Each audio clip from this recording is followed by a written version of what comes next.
Welcome to Building the Future. I'm your host, Kevin Horick. You can find the show online at buildingthefutureshow.com or follow me on Twitter at Building Show. You can also find it on iTunes, Stitcher, and YouTube. Welcome back to the show. Today we have Dr. Abdalla Kablan. He's an entrepreneur and academic specializing in machine intelligence and big data analytics. Welcome to the show. Thank you very much, Kevin. I'm very happy in your show. Thank you. Yeah, so maybe just kind of before we get into things, maybe we can talk a little bit about where you're currently located, because I'm extremely jealous. Oh, yeah. I mean, I'm in Malta at the moment. It's actually where I grew up. Malta is a tiny island in the Mediterranean. It's a beautiful island. It's very small. I mean, if I can quote the famous book of Professor F. Schumacher, where he says, small is beautiful, in his book that is a study of economics as if people mattered. And he's always tried to champion a small, like an approach where small entities are actually entities where people are empowered, and in contrast to bigger places where people are usually not as happy as within smaller places. So we've always been, happy. The weather has always been great, and it's inspiring in a way, especially for myself, since I'm in the technology sector. I find it very comfortable working from a place like Malta.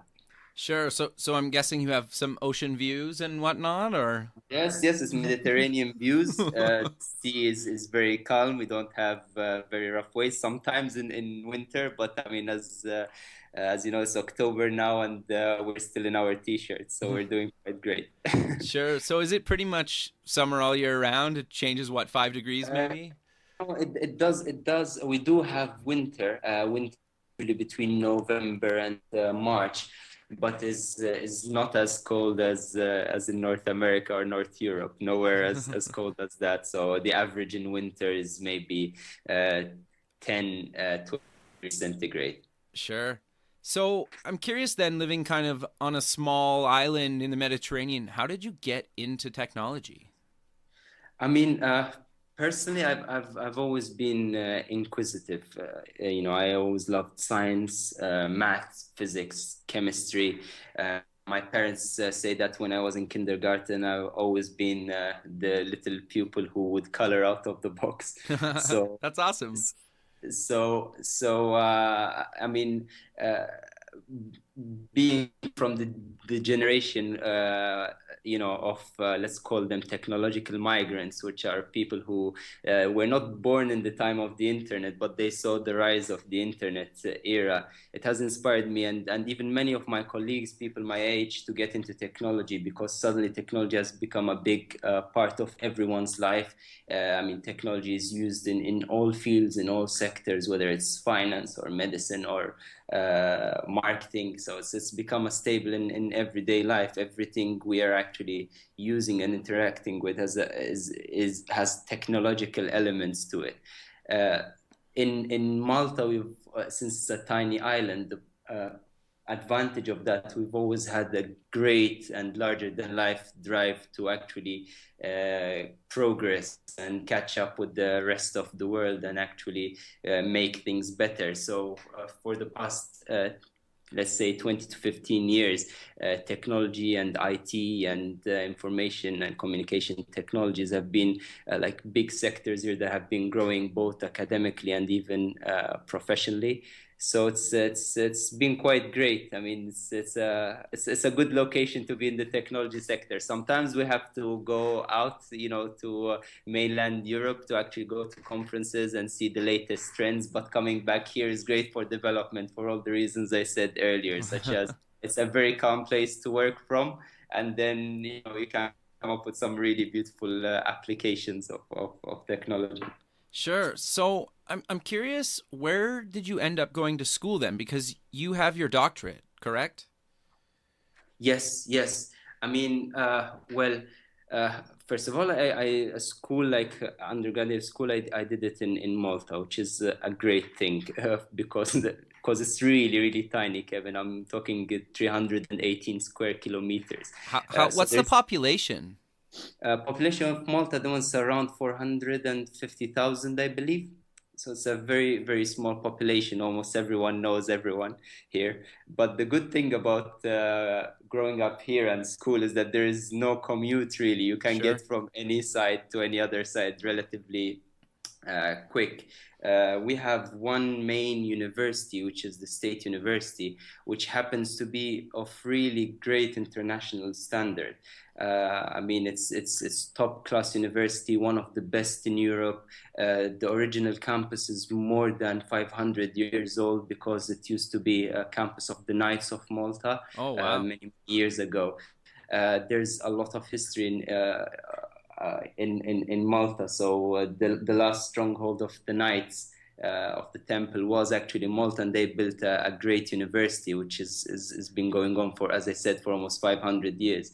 So I joined the University of Malta for my undergraduate studies to do IT, mainly system engineering, system design, and artificial intelligence. I actually fell in love with AI and machine learning at university because suddenly I started understanding and comprehending that this is something that can be used on a massive scale in many applications.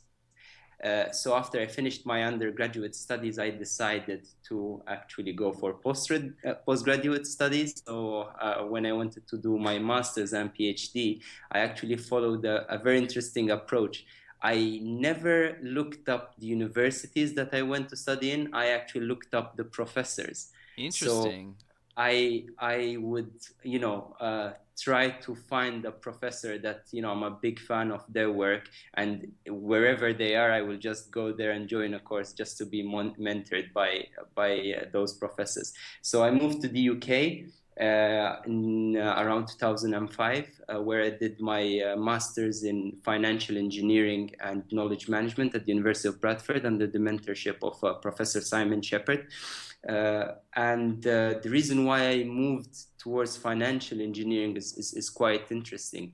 I mean, I've always been obsessed with data and acquiring information. So data acquisition, filtration, processing, extracting valuable information and actionable insights from data. And one of the sectors that utilizes these concepts the most has been and still is the financial sector, for the simple reason that financial analysts or financial traders need to acquire a lot of data and make a decision whether to buy or sell that particular stock. Depending on all the data, the more data they have, the more they can make an informed decision. So I moved towards financial engineering for that very reason, and I started designing systems that utilize things such as pattern recognition and system modeling and stochastic analysis to actually look at financial patterns and send automatic triggers to these brilliant traders out there to actually them whether this is a good time to take that decision or not with specific confidence rate, and we match different orders.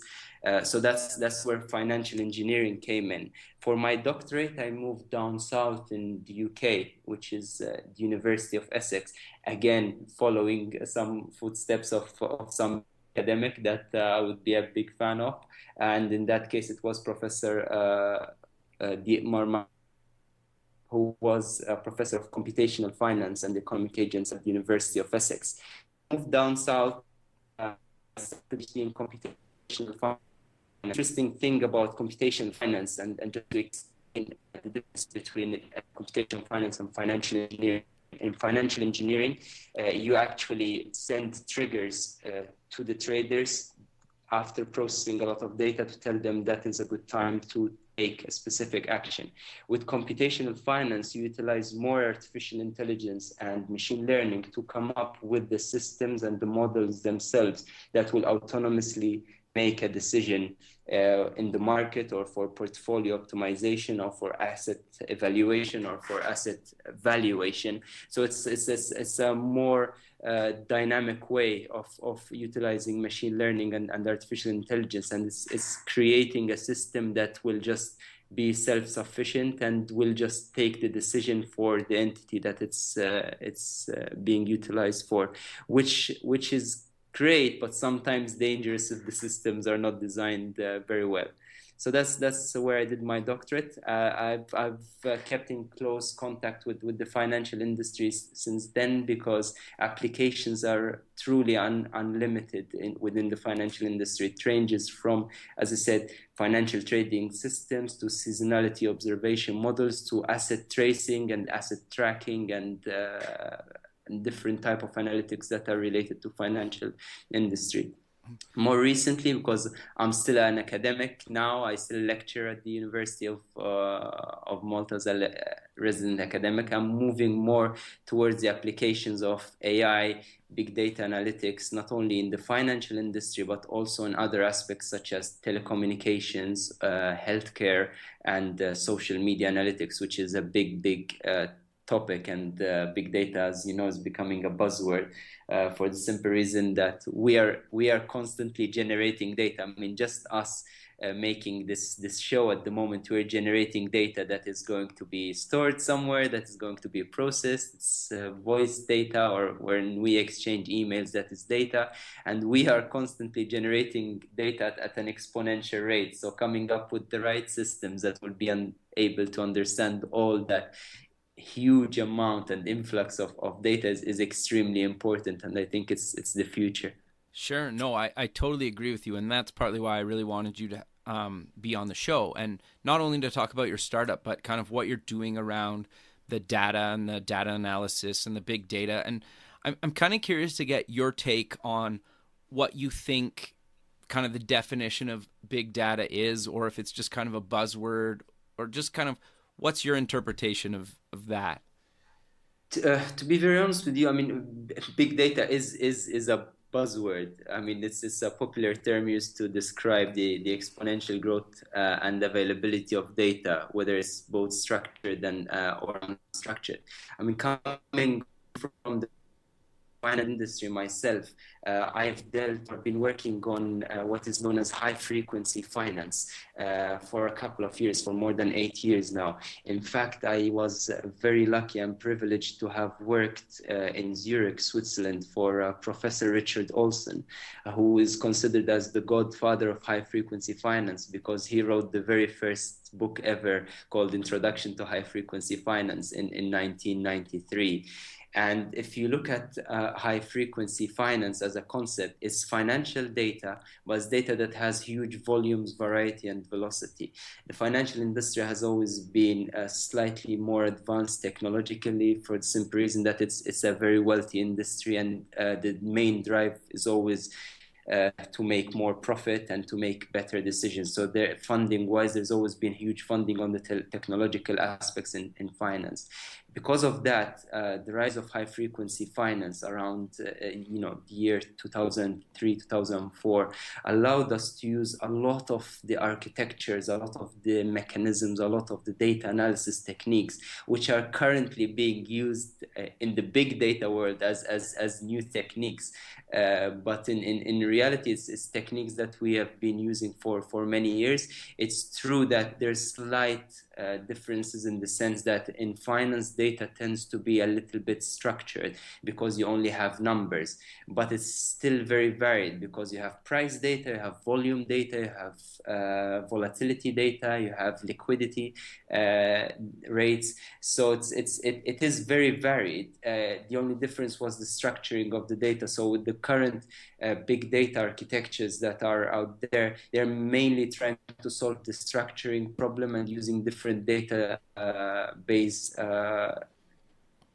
mechanisms and technologies and architectures to just solve the unstructured aspect of the new data that's coming. I mean, I just spoke about social media, and social media have slightly different data sets because you can have text, you can have images, you can have videos, and that's very unstructured. So finding ways to actually being able to process all these different types of data. If it's text, you need to do sentiment analysis. If it's pictures, you need to do some machine vision or facial recognition to it. So it becomes a little bit more complicated, but it's actually using exactly the same basis or the same strong foundations that we have been using in high frequency finance. So yes, it is a buzzword, but a very good buzzword, and we're seeing it evolving, because now we're moving from big data to lean data and fast data and different other interpretations. Sure. No, I think that's awesome. So I'm curious, how did you get so passionate about kind of big data and AI and computer intelligence and etc.? Uh, to be honest, I've always been a fan of science fiction. So growing up in the 80s and 90s, watching movies like Terminator, for example, where the machine just gained conscious, and it went after humanity because of many philosophical reasons. And I've always been intrigued by that. And I always wondered whether it's actually true. Can we design machines, and can we design robots, and can we design systems that can start making autonomous and independent decisions? We have rules of AI, such as an AI-based system should never do something that harms its later. But again, conscious to that, AI will be, since it's a form of intelligence, even though it's artificial, it's still a reflection of human intelligence. And as you know, humans are not really logical and are not really rational. So it's a very dangerous mix, adding rationality and logic to human behavior, and eliminating emotions, because it's very difficult to mimic emotion in a machine, which in finance may be great because you eliminate fear and greed from the decision making. But when it comes to, I don't know, different other aspects, such as machines that can take decisions to use weapons, for example, that becomes really, really dangerous, and you will not know whether they will use it properly or not. We know that they will use it logically and rationally, but is that good or not? No one knows. Sure. So that's what always actually intrigued me to look into artificial intelligence and machine learning. Sure. No, I think that's awesome. And it's always interesting to me to learn about kind of why people are passionate about what they do. And no, it totally makes sense. So maybe let's get into kind of your startup, schedule it, and let's talk about kind of how did you come up with the idea and what exactly is it? So Scheduled is a matchmaking app for business professionals. The idea behind it is to help business professionals to maximize the potential of their available time by getting them to meet with compatible, relevant business matches. I mean, one important thing to note is a good meeting can change someone's life, whether you are whether you are meeting someone for the first time or not. You may meet someone who will become a partner, will become a client, or will become an investor in your company, as long as they are relevant. So being a matchmaking app for business professionals, we use a unique compatibility algorithm that uses a lot of machine learning and artificial intelligence that we've just discussed. And we mainly look at people's digital footprint. And you'd be amazed at how much information can you get from someone's public LinkedIn profile, for example. I mean, tell me who are your friends, I tell you who you are. The type of people that you interact with and you add to your LinkedIn profile say a lot about you, because their industries reflect the type of industries that you're willing to collaborate with. So if I mainly interact with people from the finance industry and technology industry, then I'm probably less likely to get along really well professionally with someone from agriculture. There is information about your employment history, your seniority rate, your seniority level, your education, the keywords that you use to describe yourself, your public posts, things that you have posted publicly before, show a lot about your interests. And that's how we start building a match for the user. Now, Scheduled also acts as a personal assistant, meaning that it will learn about you the more you use Scheduled. It's like hiring a personal assistant for the first time. First week or two, he or she may not know a lot about you or your character, but as they work for you, they understand more about your preferences. Exactly the same with Scheduled. It works in a very simple manner. All you have to do after signing up is either announce your presence, and people will bid for your time. And when I say bidding for time, there's no money exchange here. Time is actually money. And when people request to meet you, only if you accept to meet them, that's when you can start exchanging messages. The machine learning bit comes in when, for example, when someone requests to meet you, Schedule gives you a compatibility rate, whether this is a fantastic match, you really should meet them, or this is a medium match, exploring new opportunities may be beneficial, or this is a low match, maybe you should move on to someone else. However, if you announce your presence and 3 people request to meet you, one is a perfect match, one is a medium match, and one is a low match, and you still chose the one that Schedule believes is a medium match, then the system will recalibrate and will start understanding that this is maybe the type of profiles that you're interested in. So it will learn more about you the more you use Schedule. In a way, it's like a dating app, but for business professions, we would like to think that we are slightly smarter than dating apps, even though it's a $1 billion industry now, dating. So we hope that one day will become a fraction of that. But the main thing with Schedule is that we want to encourage people not to leave networking to chance.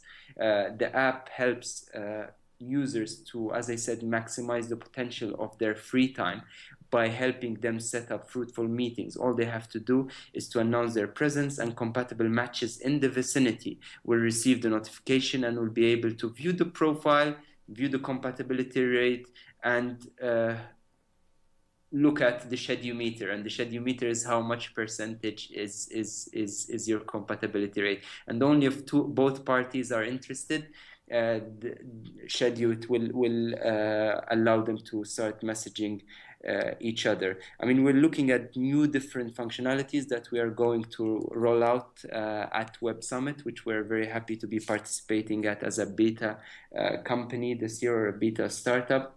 We'll have new smart functionalities, such as if you announce your presence, let me use London as an example.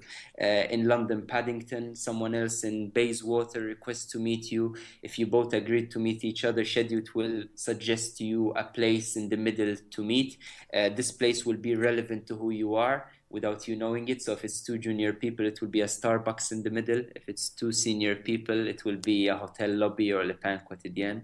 Also, now that Uber has opened up their API access, we will be linking to Uber in the sense that if 2 people agree to meet and they set up a meeting location, they can order a cab to come and take them to the meeting location. If they don't want to order a cab, Schedule will show them the different ways to get there, whether if they want to walk there, or if they want to take the bus or public transport, or if they want to drive there. So we're adding a lot of new functionalities just to make the person's life simpler and to help them to network. And we're looking at networking as something extremely important, because we're looking at it as an economic growth exercise.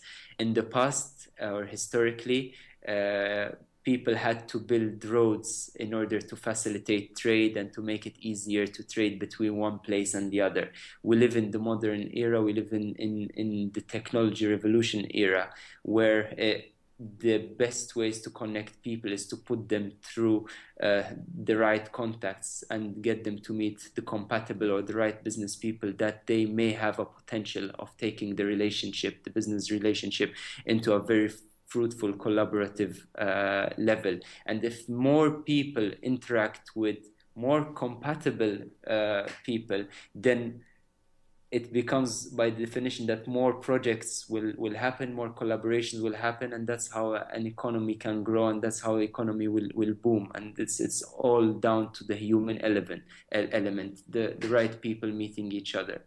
Sure. No, I think what you guys are doing is awesome. And I think the big thing too is when you go to conference, or if you're traveling for work and you have, one meeting or a couple of meetings or whatnot, you kind of you have a lot of downtime, and it would be nice just to meet like-minded people, or people that you could potentially work with, or even just network with, in these locations, right? And I think that's what you guys are doing is awesome. What you just said is exactly how the idea of Shedute was conceived. I mean, you couldn't have described it better. I mean, the way I thought of Shedute was exactly similar to what you've described. I mean, I was traveling to Geneva, Switzerland. I do a lot of consultancy work for different companies, and sometimes I just travel for one meeting, or sometimes I travel for a potential client. So the way that it all happened is that I had to go to Geneva from Malta, and I could only fly on a Monday. My meeting was Tuesday morning, and I could only fly back on Wednesday. I had the meeting in the morning, which, by the way, nothing came out of. I went back. I went back to the hotel, and all I could do is to either look at the news or code on my laptop. And then it hit me. I said, what if there was a platform where I'd be able to announce my presence, say, here I am here, this is all the information about me, and the platform would be able to show me who is around me in my vicinity, who is compatible with me, who is willing to meet me or has the time to meet me. Like this, instead of having flown to Geneva just for one meeting, I would have met 3 or 4 or 5 people. And you never know, the opportunity may come from where. The more people you meet, the more you're increasing your chances to find a compatible match, and to find someone to actually be able to collaborate with, and to come up with interesting projects or do some interesting work for them. So it's all about visibility, and it's all about giving credibility to people as well, because people need to be a part of a credible platform. And that's how the idea hit me, and that was where the eureka moment actually came from. You also mentioned conferences, and it's very interesting that you're saying this as well, because when we first thought of Shedute, we thought of it as this platform where you are maybe traveling or you're based locally, you have some time to spare, and you just announce your presence. But recently, I mean, for the past 3 months, we've been receiving constant contact from conferences and conference organizers wanting to use Shedute at their conferences. And the reason being is that they all obviously want their conference attendees to meet with other people during the conference. But there are two things that happen. First of all, a lot of conferences nowadays are creating their own conference app. And one of the first questions they usually ask us is, what is the difference between Shedute and our own custom-made conference app? And my answer is always simple. I say, first of all, you guys do not have compatibility rate, which is extremely important. When someone wants to meet someone, Sure. they really need to have a confidence rate. I do agree that when you go to a conference and you have a list of all people that are available there, it makes it easier to break the ice, because everyone is a warrior behind the screen. So when people just look at someone's picture and all they have to do is click request meeting, they're much braver than actually going in and breaking the ice themselves. However, a major flaw with custom-made conference app is that the app dies the day the conference finishes. Sure. Shedute is carried with people throughout the year. Wherever they go, they'll always carry Shedute with them. Now, for conference organizers, this is extremely important, because if they're organizing a conference in 2015, when they want to reorganize the conference in 2016, they will only have the list of the attendees of last year. If they use Shedute, through Shedute, not only we know the list of these 1,000 people that attended the conference this year, but everyone else they met with throughout the conference, throughout the course of the year, which make the potential reach of any conference much bigger. It grows up exponentially, because instead of inviting 1,000 people through Shedute, we can promote these events to more than 1,000 people, to everyone else that these 1,000 people have met with throughout the year, which makes it extremely an interesting proposition for them, which is why now we are creating custom solutions for conference organizers and events. Because one of the major flaws at conferences, again, and where networking fails really badly, is when people go to conferences, they either end up talking to people that they already know, which is really, really bad for networking. Sure. Or a lot of people are introverts, so they will stand in a corner drinking their coffee, hoping that someone will come and introduce themselves and say hi. But as I said, I mean, everyone is really brave behind the screen. So if all you have to do is to find who is compatible and just click request meeting, then if that person gets back to you, you can agree to have a coffee together. Or another flaw that happens at conferences, that a lot of people, unfortunately, are used to stick to the very first person they meet with at the conference, which again might be the nicest person in the world, and he or she may become a great friend, but it does not mean that they're compatible. So we're trying to facilitate networking, not only for people who are traveling or who are based locally or who have some spare time, but also for those people who are going to conferences. So far, we have participated with as the official app for around 7 conferences, and the reception has been overwhelming. I mean, in every conference, we have seen case studies where people have met each other for the first time That's ever awesome. using Schedule. I just came back from Belfast, where there was a big conference there called Digital DNA, and they had Schedule as their official networking app. And out of the 450 attendants, more than 200 people signed up to Schedule It, and we had more than 100 meetings that happened through Schedule It. In fact, one of the happiest moments I had during that conference was I was just sitting during one of the talks, and I just looked at the guy sitting next to me, and he was on Schedule It messaging someone. And I just asked him randomly, said, "Oh, how are you finding this app?" He said, "Oh, this is great, man. I mean, I've been looking for this guy for the past 3 months, and they just found him on this app, and now we're agreeing to meet in the coffee break." I That's said, "Oh, awesome. I was also a keynote speaker at that conference, so my picture was in the booklet." So he then looked at me and he said, "Oh, wait, you are actually the creator of this app." I said, "Yeah, I was just trying to get some feedback from you." So again, we had a very nice chat afterwards. I was asking him, how many people he's met, and he said he's met with this gentleman, and he's also requested a meeting with someone else who just got back to him through the app.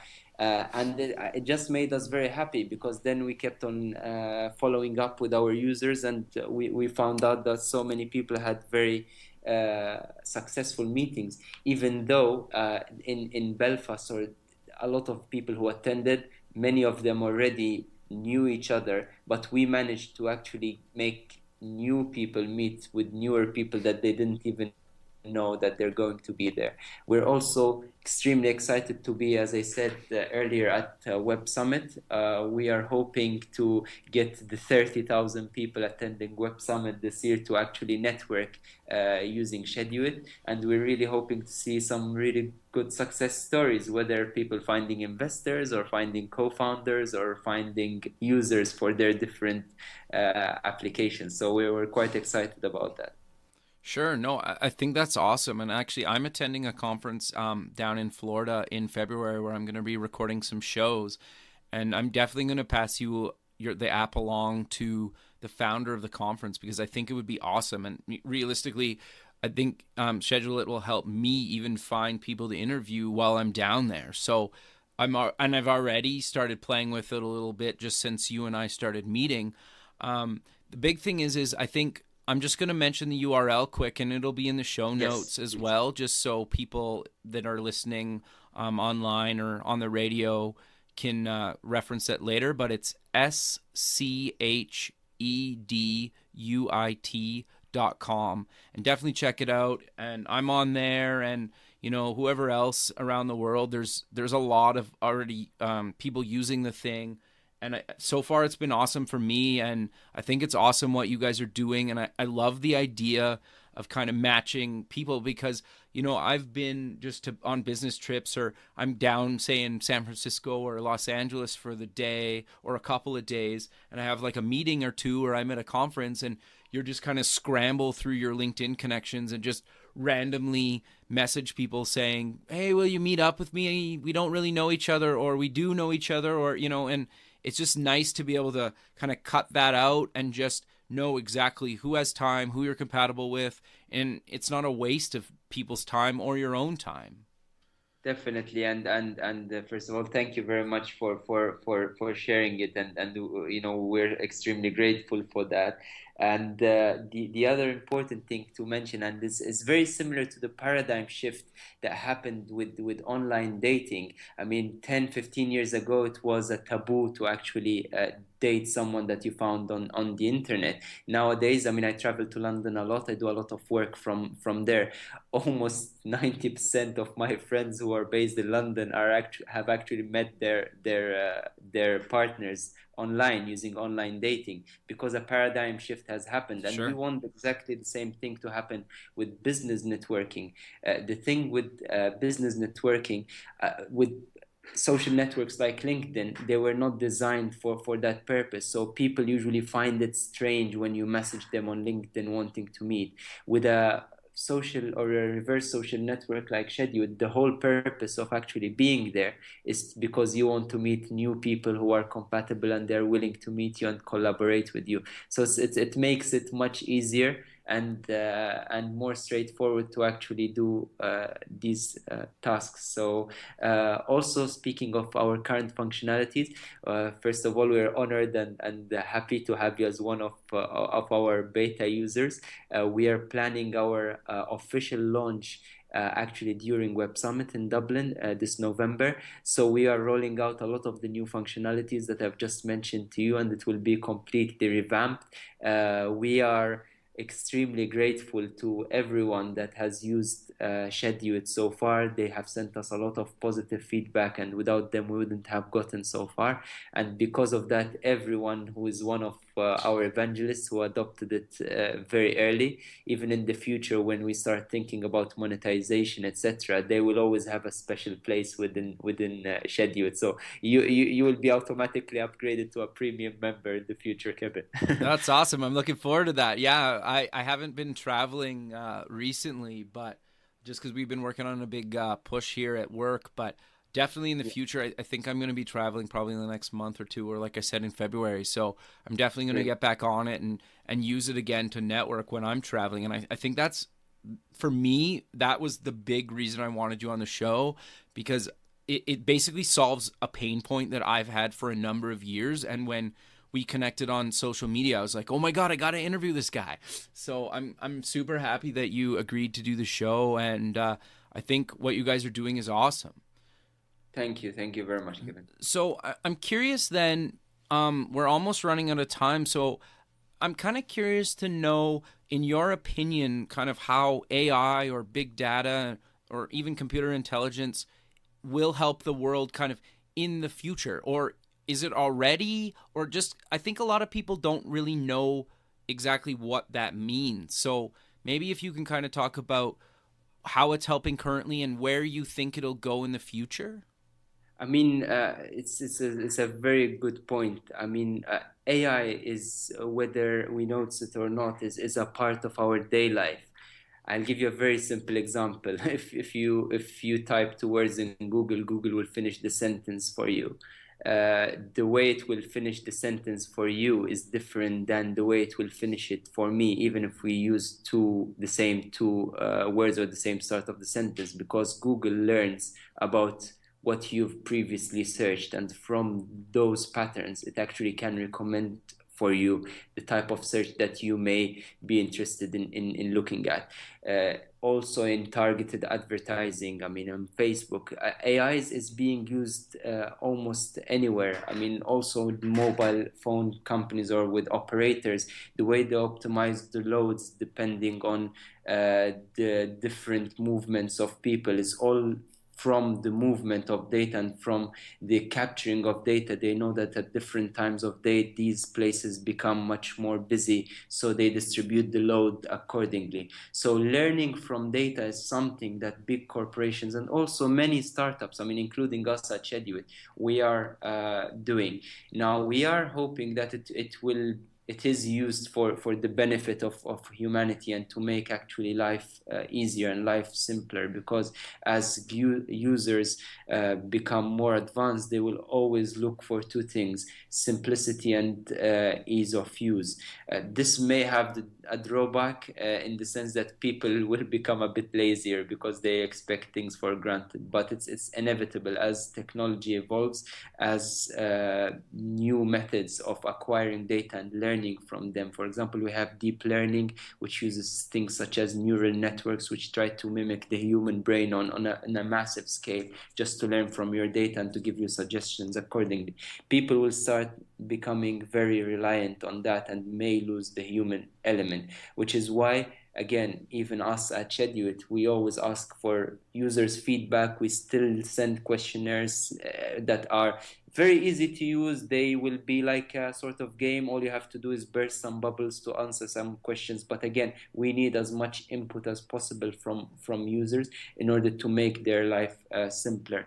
Another thing is that AI is the future, and I just want to make a point here, because there is sometimes some negative press against AI and the advance in robotics, but it's very simple. I mean, we've moved from mainframe computers to laptops to small mobile devices to Google Glass, and it's just a matter of time until people are going to start getting chipped and they'll be able to access the internet using their chips. And we may have some philosophical arguments whether, I mean, we are going to alter human evolution because we'll have different types of people, those who are chipped and those who are not chipped. But it can also be for the benefit of humanity. I mean, look at its uses in medicine. If it wasn't for artificial intelligence, a lot of the medical advancement that happened recently would not have happened. It's just because we have very small sets of data. There is a very limited amount of how many human subjects we can use to actually learn from data. But when we have machines that can learn, that they can simulate, and they can predict different patterns, whether it's in genetics or whether it's in diagnosis or whether it's in how would we create the best prosthetic legs, this is actually making people's life better. So there's upsides and downsides to almost every technology out there, but I would really encourage everyone to look at artificial intelligence and machine learning more or less as a friend rather than as a threat to people. Sure. No, I think that's really good advice for people. So if I wanted to, kind of go to school or get into the field of, big data or AI, any recommendations on what to do? Is there any universities that are kind of better than others? I know you mentioned before that you kind of followed profs that you were passionate about, but that's not always the case, and not everybody can just kind of move around the world. Is there anything that people should look for either at their local kind of universities and colleges that you'd recommend if they're looking to get into this industry?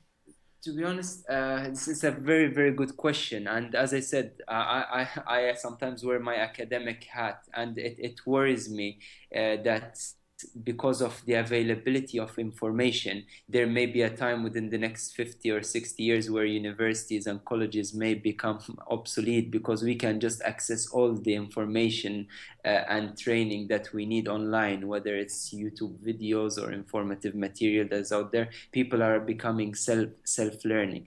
But until then, I really encourage people to do proper research to understand what are the latest trends, but not only look at the latest trends, because if it's the latest trend, it means it's current. It does not really mean that it's the future. So to make an informed decision about what are you passionate about first, what you really want to do, what drives you, and from that you can predict where you want to be after 10 years from now, and like that you can make the best choice of let's say college or university.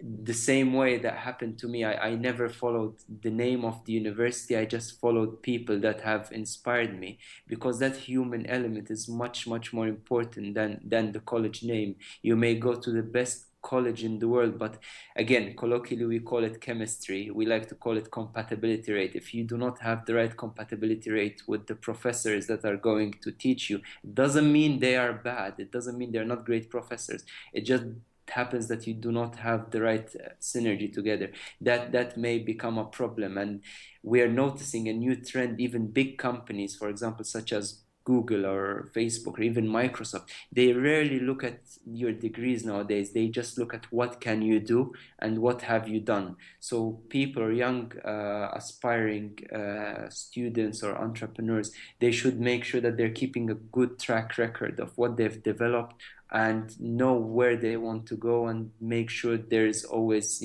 let's call it a digital footprint that shows what they have done, what they have achieved, achieved and that will take them to the next level in life. Other than that, I mean, there's fantastic academic institutions that have been established. I mean, no one can deny that, MIT, Harvard, Cambridge, and Oxford are the best schools in the world to actually go and study anything. But not everyone may be fortunate enough to actually be able to go to these schools, but that does not mean in any way that is the end of the world or they should give up on their dreams. There are many, many other ways that will lead to more or less exactly the same results as if you went to these great schools. Wow, I think that's some really, really good advice. I think people forget about that. And sadly, we're out of time. This has been a really, really incredible interview, and I'm really, really excited and happy that you agreed to do this and you took the time out of your busy schedule. So thanks again for doing this. And maybe just kind of in closing, let's mention a few places other than the app that people can find you online. And again, I will post these in the show notes. Definitely. I on Twitter I am at Dr. Kablan, DRKABLAN, and on LinkedIn, maybe just search my name, Abdalla, Abdalla Kablan. Kablan is my surname. But other than that, it's been a great honor, and I'm quite happy to have spoken to you, Kevin. Thank you very, very much for giving me the time and for allowing me to speak to you a bit about my background and about Shedid. Awesome. Thanks again for doing this, and we'll be in touch soon. Have a good one. Talk later. Thank you. Thank you. Have a great week. Bye-bye. Bye. Bye-bye.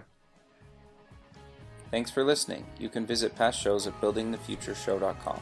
If you're going to the Startup Expo on February 16th and 17th in Fort Lauderdale, Florida, and want to record an episode, please contact me. The music for the show is by Electric Mantra. Check them out at electricmantra.com. Until next time, keep building the future.